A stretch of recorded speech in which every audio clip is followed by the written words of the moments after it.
Good morning, YouTube. This is Fred. Fred's been having a whiny morning, so he's 14 and so totally deaf he can't hear nothing. And I think he's going blind too because you can see the cataracts and how his eyes are not quite as clear as they used to be. It's early in the morning, so it's going to be kind of fuzzy. I'm sorry the sun's behind me. I guess I could change positions, and I might, for the next video if I do another one today. But anyway, so we're not doing nothing. We're just sitting out here on the front porch having a cup of coffee. Let's see, Fred wants to sit down in the chair for a while. He's losing his hair. He's becoming a little bald dog. And like I say, he's awful whining. So if he starts whining, I'm sorry. I've tried making this video like 2 or 3 times, and every time I've tried, the doggone dog has just been a whining. So I'm going to light the pipe up again, like the 4th time.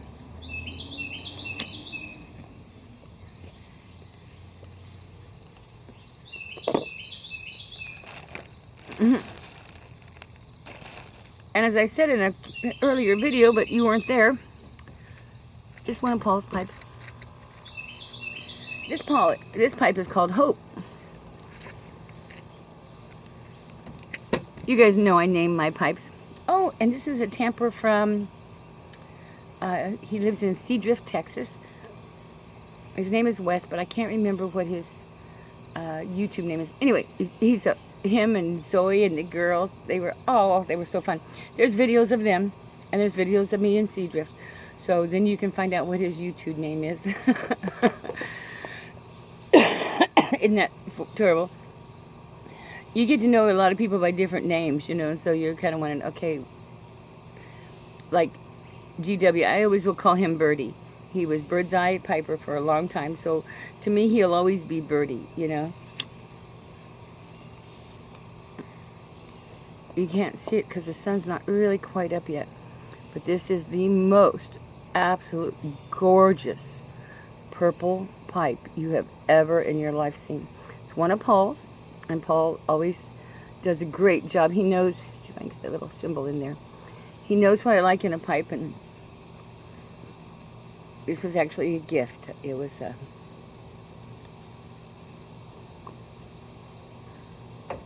his name is Hope. And when Danny got sick, and I was selling a bunch of his pipes, I was going through a bad time. And so, like I say, Polly, and I talk a lot. He's my pollywog. Paul Menard is pollywog. Anyway, Polly knew I was really having a bad time, and so he sent me Hope. And that's the name of the pipe, is Hope. I like having names for my pipes because almost always they remind me of who gave it to me and why.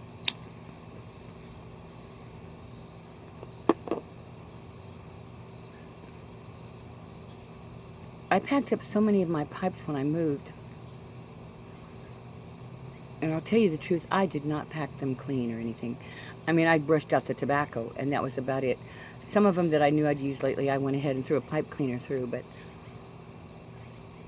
I don't think anybody realizes how many pipes I have. I didn't realize how many pipes I had, after like the 10th or the 12th Apple box full of pipes. It was like, and that wasn't in their boxes if they'd been put in. I have probably 8 boxes full of just empty pipe boxes. So that was kind of silly, but at the time I was just trying to get them out of the furniture so that they could move the furniture and the boxes. I never hardly ever kept the boxes with the pipes, although I was lucky enough to keep the boxes.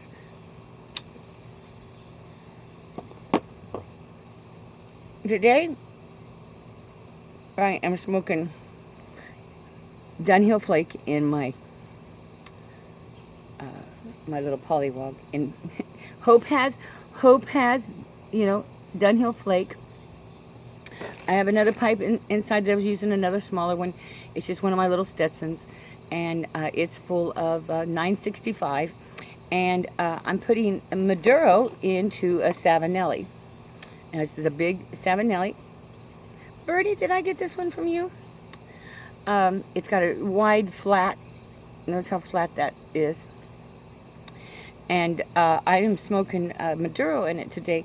The only reason I'm smoking Maduro is I have just a little bit left and I want to use it up. So, you know, sometimes that will depend on what I smoke too.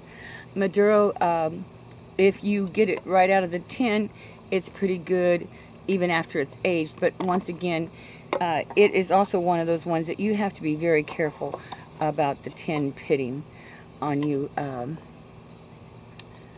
Although I can say I didn't have much Maduro. It wasn't pits at the bottom. I think it was more on that, these particular ones, I had a lot more of a little bit of rust right there around the top edges. And usually these will go into a dry liner, and then they will go into a plastic box, well, into a plastic bag that goes into a tub. So I usually am pretty good about putting my tobaccos up like they belong. Tins, I just think that a lot of people like tins, and like me, I like to cellar my stuff in my tins just because it gave me my dates and everything on that. But as far as survival rate on tin versus jars, I do have to say that my jars went out, you know, when I put them into those little fruit jars, and I put the labels on the inside and out, because if you don't put a label on the inside and you have like a fire or a flood or anything, those labels wash off. And I know you guys will see me smoke stuff that I just call, well, it smells nice.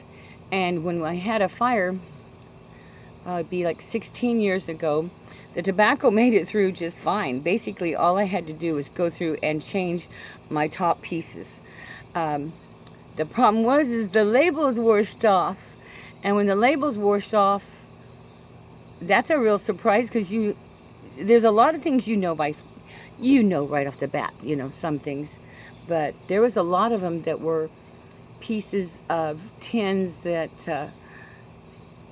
I might not ever have smoked again. Tins of stuff they no longer make. I know that in some of those tins was in some of those jars was some old baby's bottom. And I was able to recognize it because of the inconsistencies that baby's bottom always had. You know, I always used to make a joke about 965 being, you know, the kitchen sink of Dunhill. Well, and because it had so many flavors of the Virginias and so many, but baby's bottom I always kind of considered to be what they swept off the, you know, the floor, because it was so inconsistent in the old days. You'd get leaf stems in it. You would get, you know, a lot of the veins from the leaves and stuff in it, and it was never as consistent. It would be like 4 or 5 cuts in there. It was a very rough cut sometimes, and then all of a sudden you'd run across a little bit of ribbon cut and stuff. And this was not in each of them. Each of them was inconsistent in its own way. So each batch had a different consistency. The taste, I'm sure, was also just a little bit different. But you know, when you're still using the same tobaccos, the taste was the same. But then I tried the new baby's bottom. It's got a number instead, and I liked it much better than the old. It was consistent. It had the same cut. It had the same smoking. You know, it burned to ash. You didn't have a bunch of stems and bits and pieces laying in your pipe afterwards. So that was my lecture today. You know me, I give a lecture every day.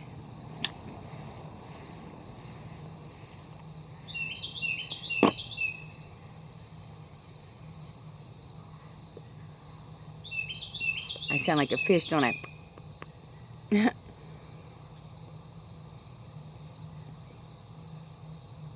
It's a very quiet Monday here because it's Labor Day and nothing's going on. My new house is right down from a school.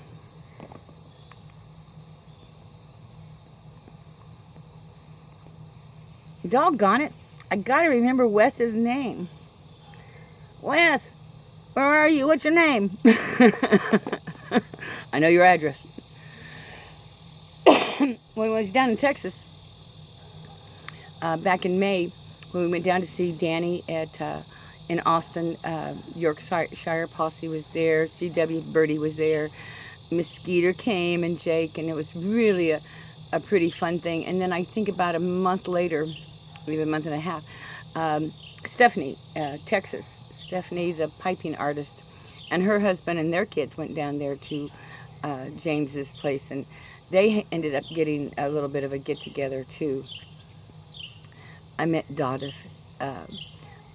He's the one that does the custom cobs, and that was, I just adored his girlfriend.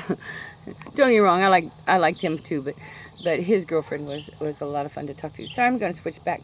The Maduro, it's a very strong taste to me, especially this early in the morning, and I thought I would like it because I'm drinking Mudslide in my coffee. And sometimes I like a stronger tobacco when I'm having a milky substance in my mouth, just because it'll get past the milk. But I guess maybe I just wasn't in the mood for the Maduro this morning yet. I will be later on. I've never known a pipe to sit around my house and go to waste. Not if it's already loaded. So I'll just get one of my little leather pennies. Leather penny. And I'll stuff it in there. So when I'm ready to smoke it, it's packed and ready. When I was a kid, my dad used to carry what we called leather pennies around in his jeans, and my mom used to get mad because every once in a while she would wash them. And he liked it when she washed them because they got even softer, but she didn't like it because it left little bits and pieces of stuff in his pockets. Back in those days, we still ironed stuff. Yeah, I know. I know it's a totally foreign subject to a lot of you younger ones, but yeah, we used to iron stuff, plug in an iron and it would get hot, and then we would apply it to the material to straighten it out. Put seams in it, even put seams into jeans. When we were kids, we had to do our dad's things like their hankies and stuff.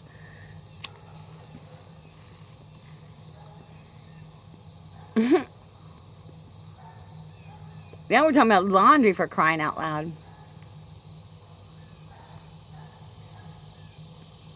Well, you guys know I've never been one to stay on subject, whatever the subject is.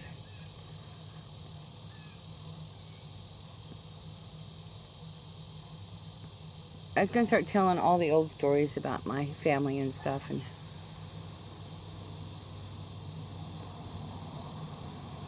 monster proofing is such a good story. It needs to be a story on its own, because all daddies should monster proof their children. It's just such a nice, beautiful morning out here. We moved really only like 12 blocks from where we used to live, but we lived right in the middle of downtown, and even though it's quiet and you hear the bugs and the birds and stuff, living downtown just that extra 12 miles made a whole lot of difference on the noises and stuff. We hear the trains real plain there.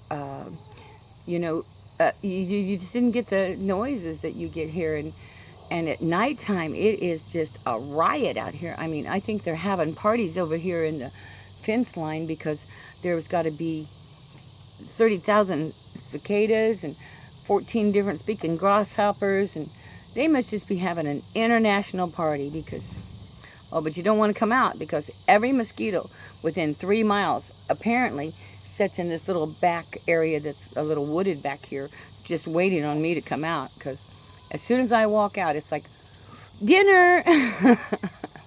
It's because I'm so sweet. I don't believe that. I know, though, that if I do sit and smoke a pipe for a while, that I'm sitting around with a couple other people smoking a pipe, I don't seem to get as bit up as most. But then I hardly ever wear slacks, so I'm, usually in a skirt, so usually my legs are bared. And I think that's what they like, is that bare legs. Say bye, Fred. I'm going to get down now. I'm tired of sitting up here talking to you guys, he said. Okay, Fred, here we go. And off he goes. It's not a real big yard. It's actually, I've always been very lucky in all the houses that I've ever lived in. It's always had like 2 or 3 lots, so that we've always had a side yard. And this side yard is basically kind of 2 levels. There's one level that's up a little bit, and then a little level that comes down, and that's the part that floods. Totally floods all the time on us. And my alarm went off, so I had to punch you guys. Punched ya. Well, as you can tell, this pipe was... Now,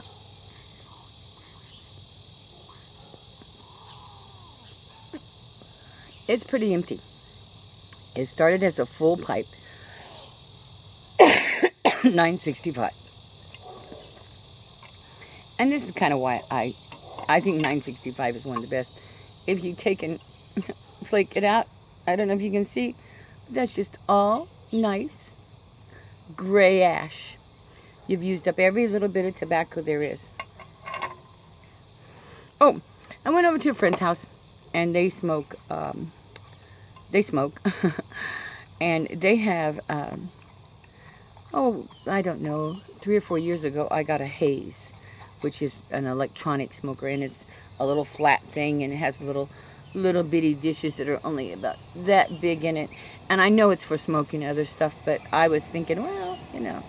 And so the dishes are about that big, and if you take and really use a good tobacco and you make it really fine, it works fine. But as far as actually using an electronic type cigarette or anything electronic to smoke tobacco with, I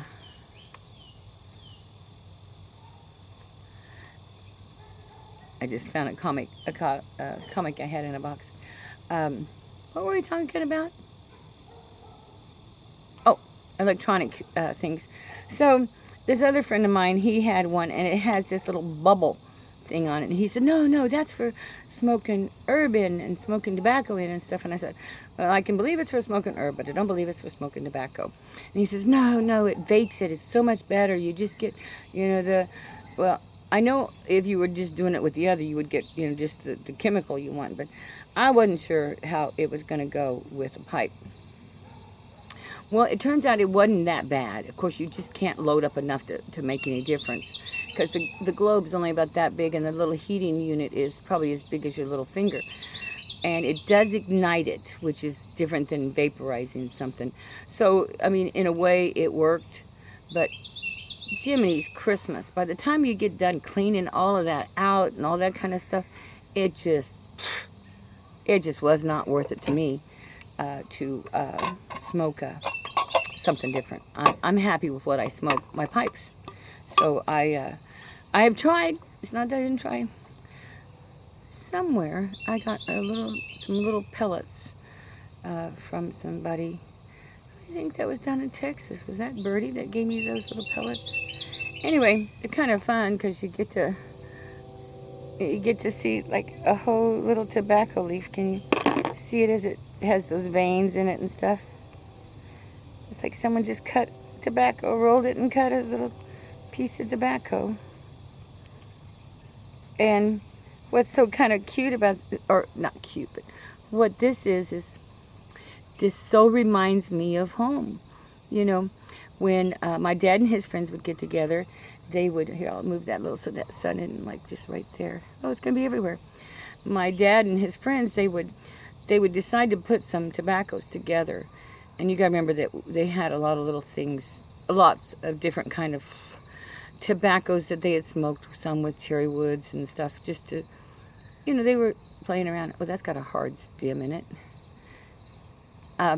So they would take and decide what tobaccos they were going to put together, and some they would case and some they wouldn't, but for the most part they didn't case their tobaccos.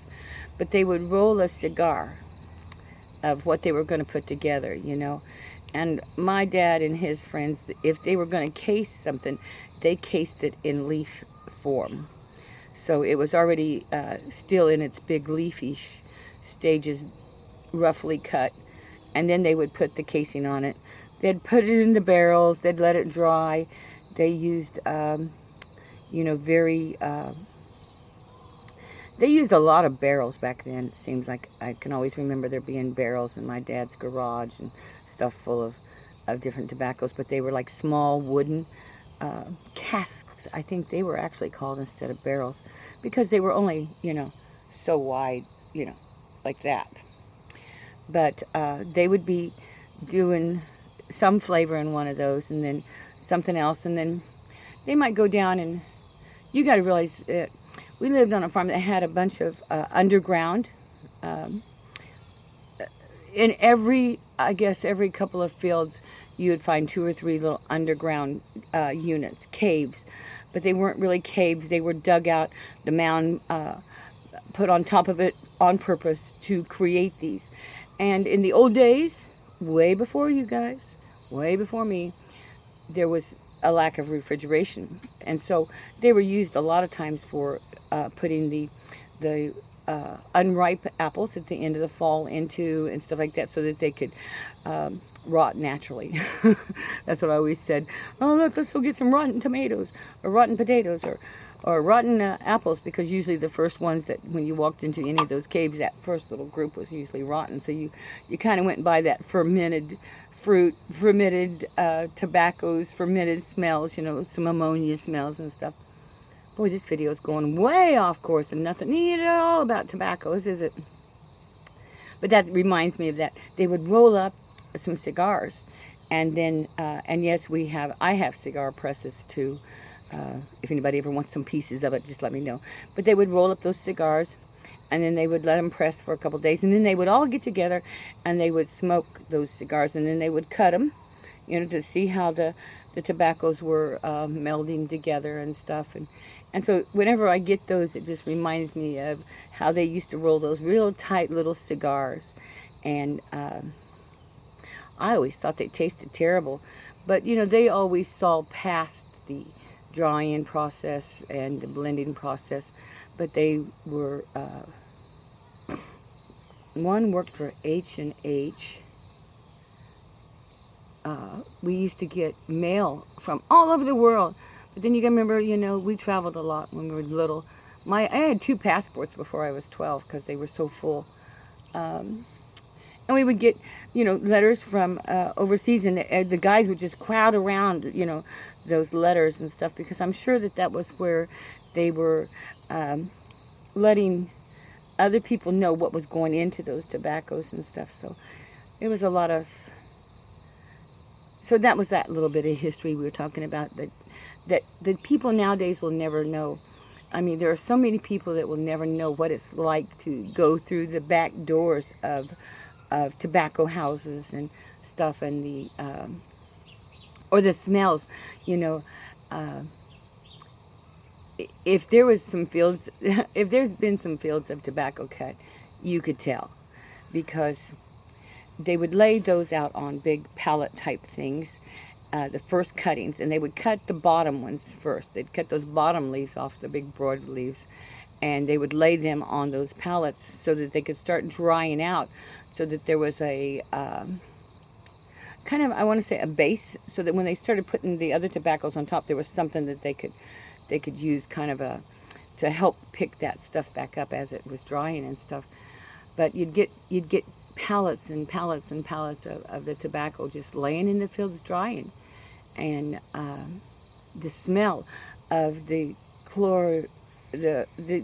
fermentation of it. You know, they want as much of the green to leave, and when the greens leave in, you get this ammonia smell. And so you could always tell when a field had been recently picked, because there would, you know, well, not recently, like within a couple of weeks, because it didn't happen the first week. The first week you get gosh, I wish I could, you know, smells make such a big difference in our world. But the smells of those tobaccos being cut, you know, they just cut the big plant. They didn't cut the leaves a lot of times. They would just chop up the plant, and there would be this sap that came from those plants, and your hands would get so sticky. And us girls, you know, we like to play out there in the fields, and 50% of our friends were the ones that were cutting the tobacco and stuff. So we would be out there while they were doing it. we knew which end of the machete to stay away from. I mean, we weren't stupid little girls. We grew up around it. But it was a whole different smell. The smell of a fresh tobacco cut. And I know that there's people out there that are currently growing and planting and you know, doing their own little private things with tobaccos. And they're going to know exactly what I'm talking about. There's this scent that comes from the stalk as you cut that. And then it puts great big drips, big drops. And I always said that the tobacco was crying. You know, they didn't want to be cut. They were crying. And they probably were. Tobacco has a soul of its own. Each like the briar, every pipe's briar. It has its own soul. And when you find its soul and you create hope from a piece of wood and acrylic, that gives people hope. And that's why her name is Hope. I was hoping so much for things to be different. Well, this tobacco needs to dry out a little bit. It's gurgling a little. So I need to go ahead and do a little bit of housework on some of my pipes, I guess.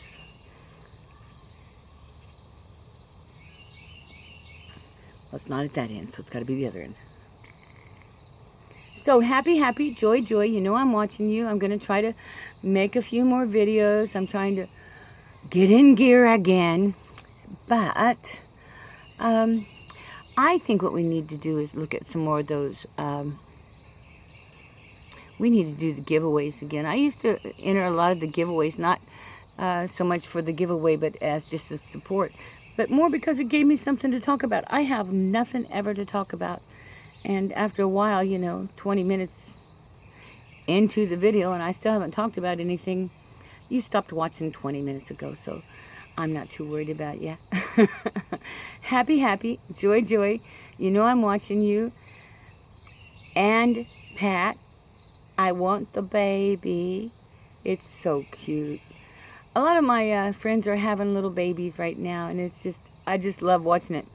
Every once in a while, Jim will send me some videos of, he's got a 7-year-old and a 3-year-old, and I have a niece and nephew that's 7 and 3, and it's so fun because we watch each other's videos, you know. Mine's a little terrors, you know, and because I'm an aunt, I'm not a mom and dad, so that makes it a little bit different. I don't have to make them mind any more than they want to. We were playing swimming pool without the swimming pool the last time I went over.